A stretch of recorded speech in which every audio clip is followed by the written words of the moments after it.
Pensando en el último mensaje acerca de la serie sobre la oración, eh, me llamó mucho la atención el libro de los Hebreos, el capítulo 11, donde está esa lista de todos esos héroes de la fe a los cuales el autor les cataloga, o el Espíritu Santo, como heroicos por sus actos, héroes, hombres y mujeres. Y el verso 33 y 34 de este texto dice que por fe conquistaron reinos, hicieron justicia, alcanzaron promesas, taparon bocas de leones, apagaron fuegos impetuosos, evitaron filo de espada, sacaron fuerzas de debilidad, se hicieron fuertes en batallas, pusieron en fuga ejércitos extranjeros. Si pudiéramos memorizarnos un texto así, de seguro seríamos muy bendecidos al estar en cada una de esas etapas que describe el autor, donde se tuvo que enfrentar al enemigo y se le pudo vencer. Todos estos héroes fueron devotos y fueron héroes de la fe, y el secreto estuvo en la oración, porque por medio de la oración de seguro fue que vieron el poder de Dios. El tema hoy, el poder de la oración, el poder de la oración. Y al llegar al último mensaje sobre la oración y su poder, me gustaría compartir dos concreciones, básicamente, los casos en la Biblia y las condiciones de la Biblia en cuanto al poder de Dios. Primero que todo, los casos en la Biblia. Vamos a mirar algunos casos, pues aquí nos hablaron de muchos, pero vamos a recordar algunos de ellos. Jacob, Moisés, Sansón, Elías y Ezequías. Son más personas, pero empezaremos por Jacob.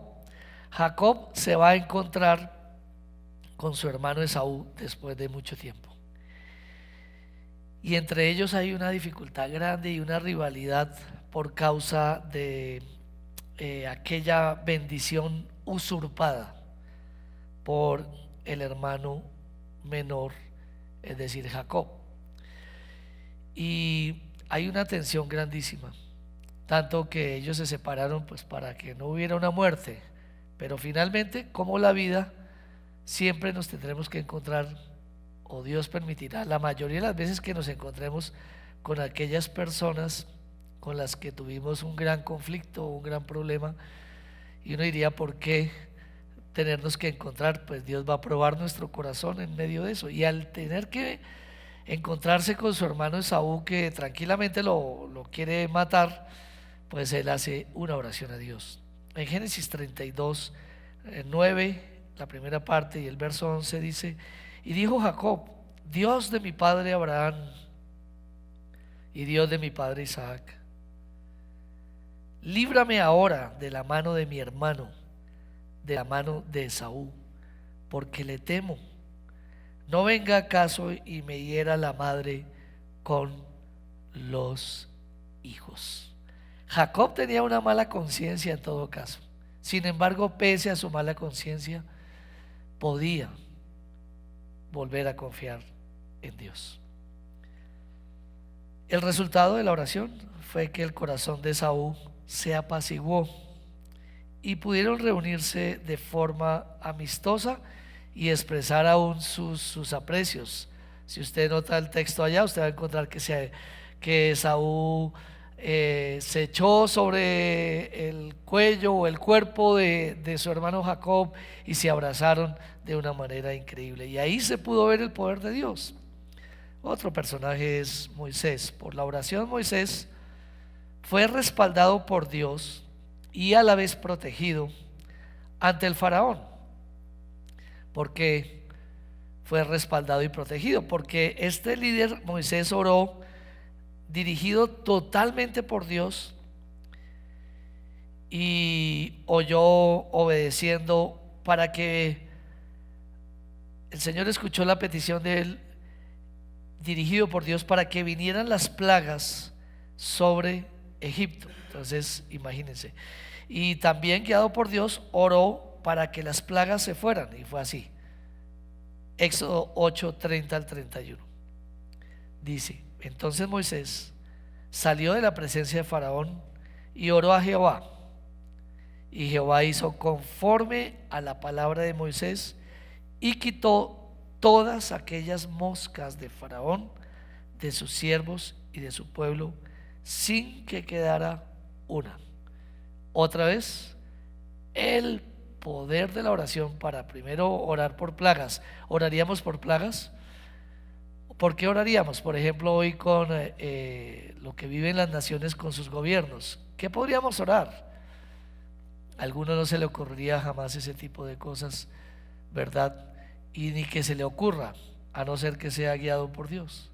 Pero guiado por Dios podemos hacer declaraciones que limpien la nación, que limpien los pecados que cometemos. Pero también podemos orar para que sea quitada esa disciplina de parte de Dios. En tiempo de los jueces hubo uno llamado Sansón, y Dios siempre estuvo con él, pero al abusar de la gracia divina tuvo que vivir una derrota terrible, acompañada de vergüenza irreparable. ¿Por qué vergüenza irreparable? Porque al final de la historia de Sansón dice que le fueron sacados sus ojos y era irreparable. No, él andaba a tientas. Sin embargo, Dios le concedió una victoria contundente que levantaría su nombre. Dios quería levantar su nombre.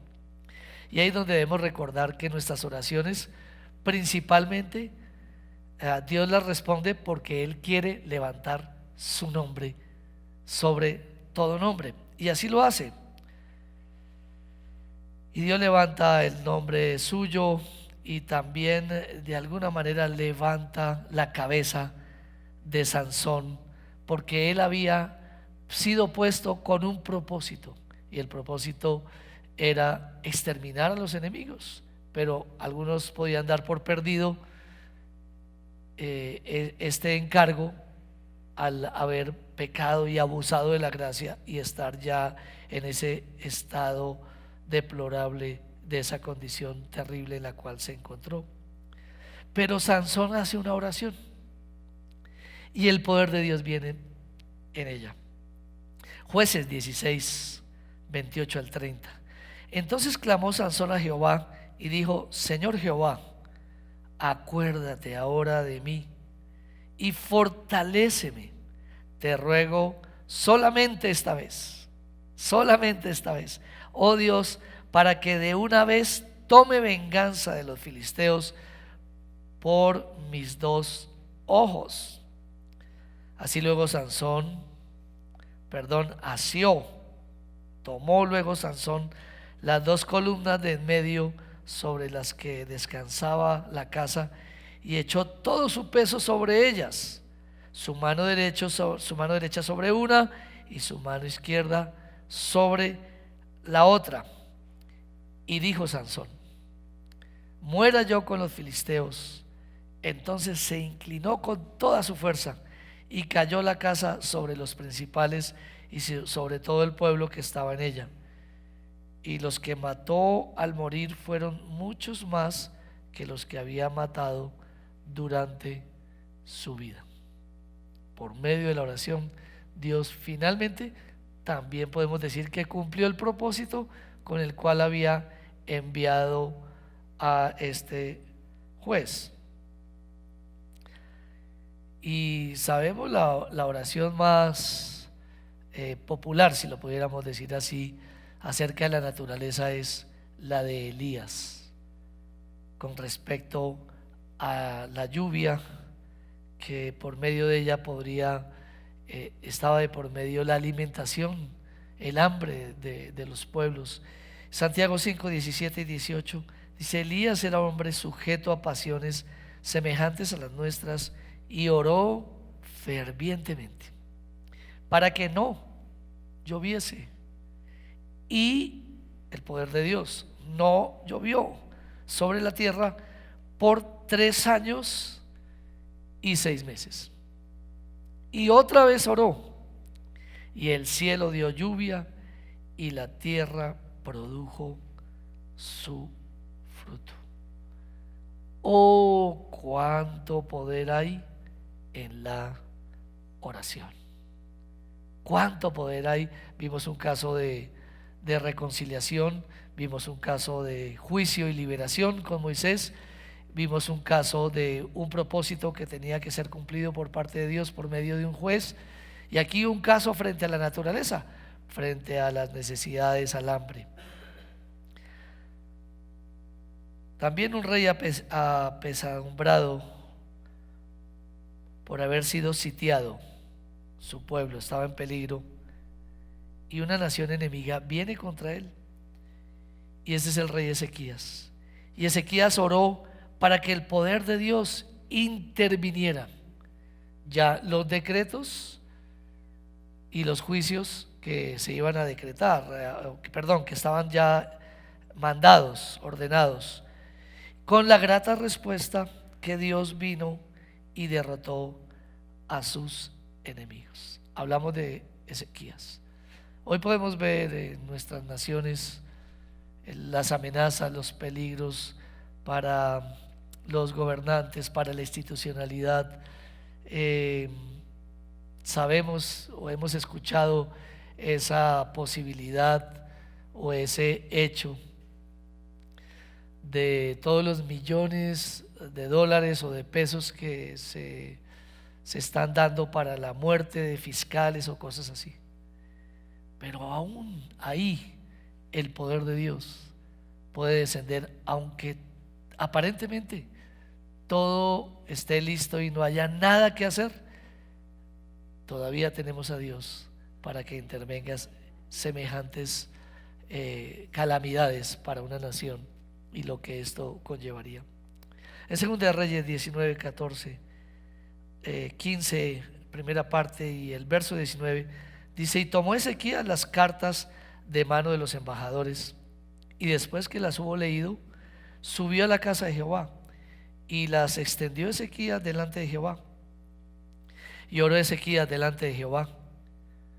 El verso 19 dice lo que él pidió: ahora pues, oh Jehová Dios nuestro, sálvanos, te ruego, de su mano, para que sepan todos los reinos de la tierra que solo tú, Jehová, eres Dios. Y esto nos debe animar, hermanos, a orar y a pedir para que se detengan los planes del enemigo y del maligno sobre nuestra nación. Faltaría tiempo entonces para detallar cada uno de los héroes de la fe nombrados en Hebreos 11 y también los no mencionados en ese capítulo. Al cristiano, a la iglesia de Dios, nos va a distinguir siempre algo: la oración, y saber que por medio de la oración Dios va a traer todo su poder. A nosotros como pastores nos llegan muchas consejerías, y cuando uno escucha las consejerías, realmente uno piensa igualmente como ustedes. Dice: aquí no hay nada que hacer.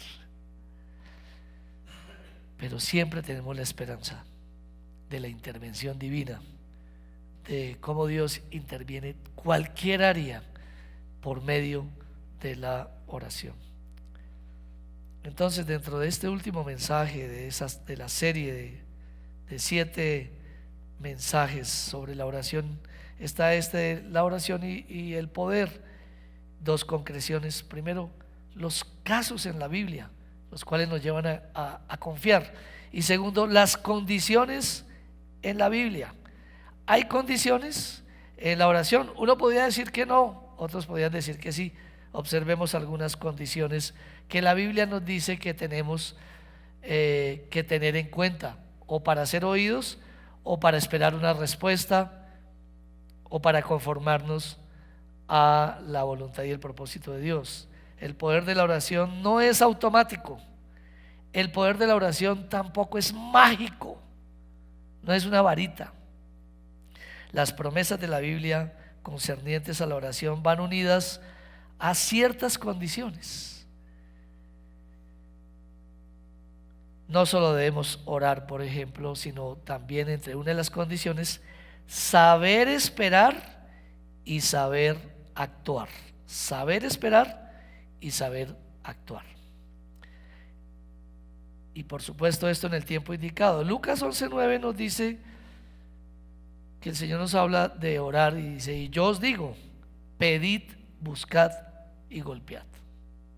Es una condición, porque dice: y yo os digo, pedid y se os dará, buscad y hallaréis, llamad y se os abrirá, porque todo aquel que pide, recibe, y el que busca, halla, y al que llama, se le abrirá. Es una condición, que no es solamente pensar que Dios va a hacer todas las cosas. No, debemos pedir, pero no solamente debemos pedir, debemos buscar su voluntad, movernos, actuar. Debemos golpear las puertas. Jesús exigió a sí mismo, como otra condición, resolver nuestros conflictos o tenerlos resueltos. Resolver, si no tengo resuelto algo, buscar resolver ese conflicto con alguien. Y como dice la Biblia, en cuanto dependa de ustedes, estén en paz con las demás personas. Siempre vamos a tener enemigos, pero que las cosas en el ámbito espiritual estén resueltas. Y habla de nuestro prójimo, y habla también de nuestros hermanos. Y un hermano o un prójimo puede ser mi esposo, mi esposa, mis hijos. Y solo de esta forma se podrán recibir las respuestas a lo que necesitamos. Mateo 18 al 20 dice: de cierto os digo que todo lo que atéis en la tierra será atado en el cielo, y todo lo que desatéis en la tierra será desatado en el cielo. Otra vez os digo que si dos de vosotros se pusieran de acuerdo en la tierra acerca de cualquier cosa que pidieren, les será hecho por mi Padre que está en los cielos. Porque donde están dos o tres congregados en mi nombre, allí estoy yo en medio de ellos. Traer la presencia de Dios en medio de los conflictos, poner de testigo a Dios en medio de ellos, ser vulnerables, pero poner el nombre de Dios siempre en medio nuestro. Ponernos de acuerdo. ¿Qué es ponernos de acuerdo? Ser humildes. Y la humildad no está cerca de nosotros. La humildad solamente puede estar cerca de nosotros cuando nosotros estemos cerca de Dios y muy cerca de Él. Ponernos de acuerdo, ser humildes, nos llevará a las partes en conflicto a poder restaurar sus relaciones disfrutando de la gracia de Dios y no tener ningún estorbo en la conciencia frente a la oración. Por lo cual la actitud frente a la libertad que nos ha dado Dios es el perdón. El perdón debiera ser un estilo de vida para el creyente. Siempre estamos perdonando. Podemos poner límites, pero en nuestro interior siempre debe estar el perdonar. Mateo 18, 21 y 22 dice: entonces se le acercó Pedro y le dijo: Señor, ¿cuántas veces perdonaré a mi hermano que peque contra mí? ¿Hasta 7? Jesús le dijo: no te digo hasta 7, sino aún hasta 70 veces 7. ¿Qué puedo añadir a lo que estamos hablando?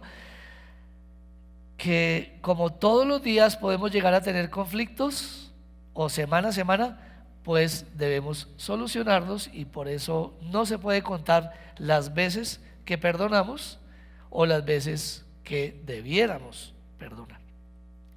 Y aquí vale la pena ilustrar lo concerniente a la libertad que debemos conservar al orar, teniendo buena conducta primeramente en el hogar, en el hogar. Dios parece ser tan práctico que Dios dice, bueno, está bien, empieza por tu casa.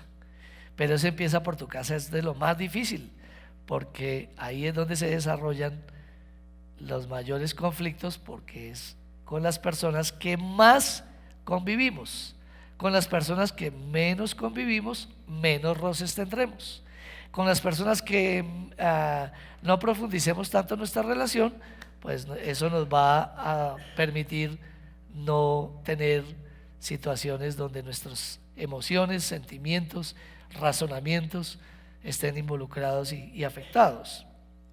Entonces, dentro de la espiritualidad, lo más importante, por ejemplo, en el hogar, a la mujer y al hombre les escribe el apóstol Pedro al respecto de que no hayan estorbos en la oración y que tengan como una condición sus vidas bien en casa.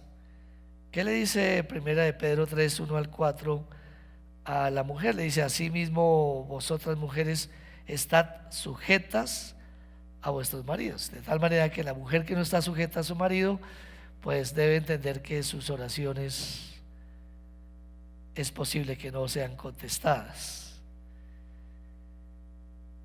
para que también los que no creen a la palabra sean ganados sin palabra por la conducta de sus esposas, considerando vuestra conducta casta, respetuosa, vuestro atavío no sea al externo, de peinados ostentosos, de adornos de oro o de vestidos lujosos. Habla de la vanidad, la mujer vanidosa que es poseída, no que se arregla, no que se cuida, no que se comporta como una hija de Dios, que su atuendo externo va conforme a lo más interno de su corazón, su piedad, y conforme a la piedad pues también se atavía. Sería lo normal, pero sí habla de aquellas personas que la vanidad les posee.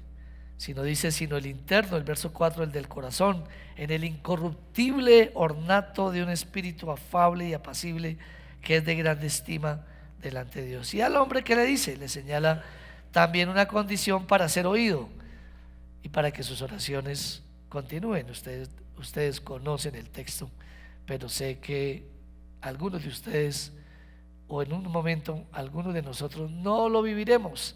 Y dice primera de Pedro 3:7: vosotros maridos igualmente vivid con ellas sabiamente. Que nos dice que requerimos la sabiduría de Dios para poder conducir un hogar. Entonces nos toca negarnos a nosotros mismos y pedir la sabiduría de Dios de lo alto, la cual no nos será negada, pero solo con sabiduría se puede guiar a la esposa y a los hijos. Y dice: dando honor a la mujer, no dándose honor, como a vaso más frágil y como a coherederas de la gracia de la vida, para que nuestras oraciones no tengan estorbo. Asimismo, hermanos, debemos los hombres corresponder. Por otra parte, es necesario recordar que el poder de Dios en algunas circunstancias no exterminará o quitará todos los males. No lo va a hacer. Por ejemplo, la enfermedad. No siempre será quitada la enfermedad. La muerte nos toca vivirla. Los robos puede ser que no sean quitados en todos de forma absoluta. Mientras estemos en esta vida, corremos riesgos y mil cosas más. La solución definitiva llegará con la segunda venida de Jesucristo. Por eso cuando alguien dice que a mí no me va a pasar nada, nosotros los cristianos, de por sí el ser humano nace con la esperanza que no le pase nada, que no le pase nada al niño, que no se tronche un pie, que no vaya a tener roto un día el hueso, que nunca lo vaya a llevar yo a una cirugía, que nunca vaya a padecer de algo. Imposible, imposible.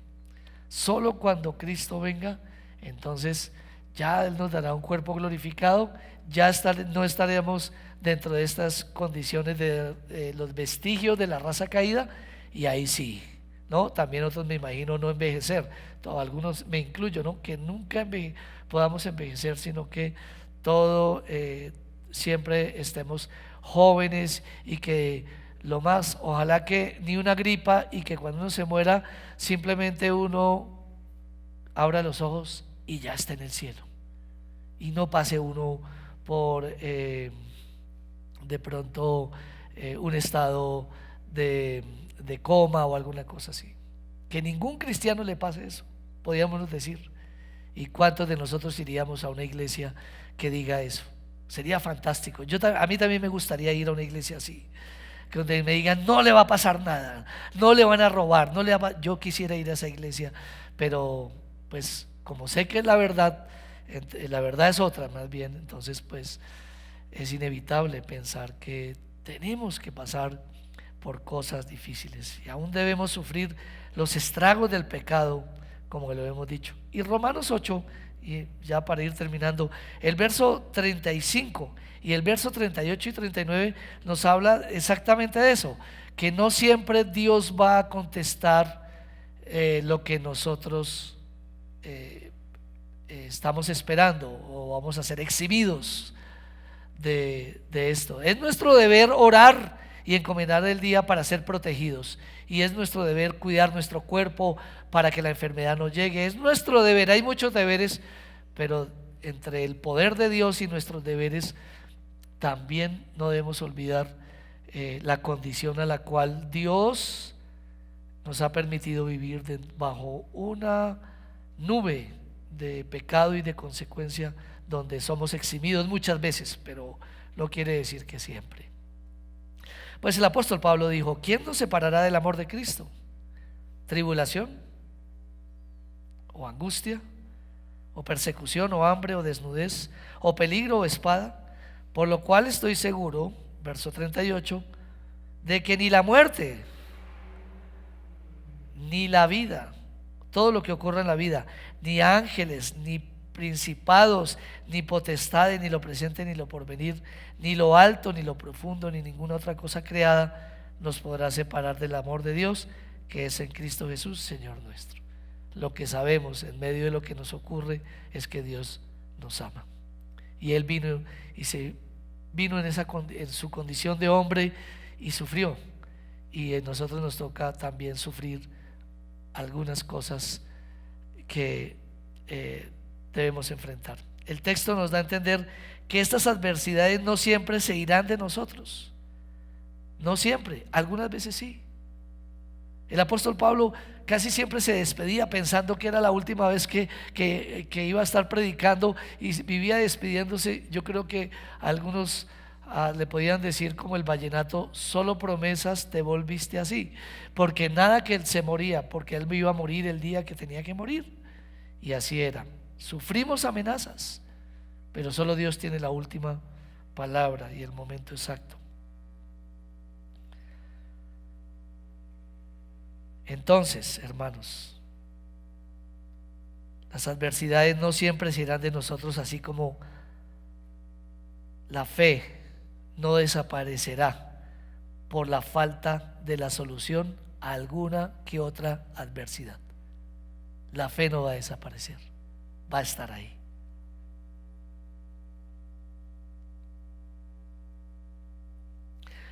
La oración entonces no es magia. Dios no será un esclavo celestial preso de nuestras confesiones, o presto a satisfacer todos nuestros antojos, nuestros deseos, o aún nuestras necesidades.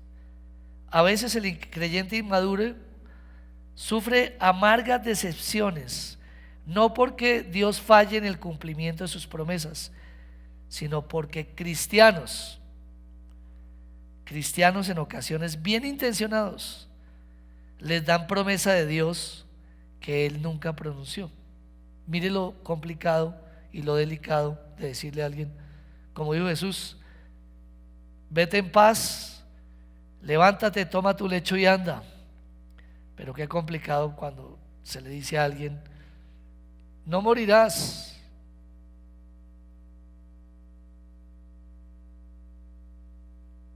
Mañana a esta hora estarás sano. Dios nunca falla en su palabra, pero nosotros sí lo podemos hacer. Entonces es delicado, debemos estar en total afinidad con Dios para saber qué sale de nuestra boca, porque cuenta daremos de ello. En Hebreos 11 hay una lista de los héroes, estos héroes, hombres y mujeres.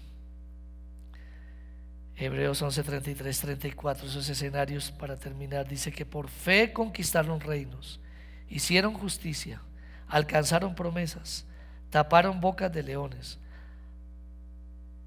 apagaron fuegos impetuosos, evitaron filo de espada, sacaron fuerzas de debilidad, se hicieron fuertes en batalla, pusieron en fuga ejércitos extranjeros. Todos estos héroes fueron devotos y de seguro, como lo ha dicho la palabra de Dios, la oración fue su secreto. Y por la oración, una oración no como una fórmula, sino como una conexión, por medio de ella vino el poder de Dios, que también quiero decir, Dios respaldará la palabra que Él envió, no la palabra que yo dije. Y es muy importante en eso, hermanos. Por eso nos humillamos ante el Rey y entendemos el poder de la oración. Bendiciones.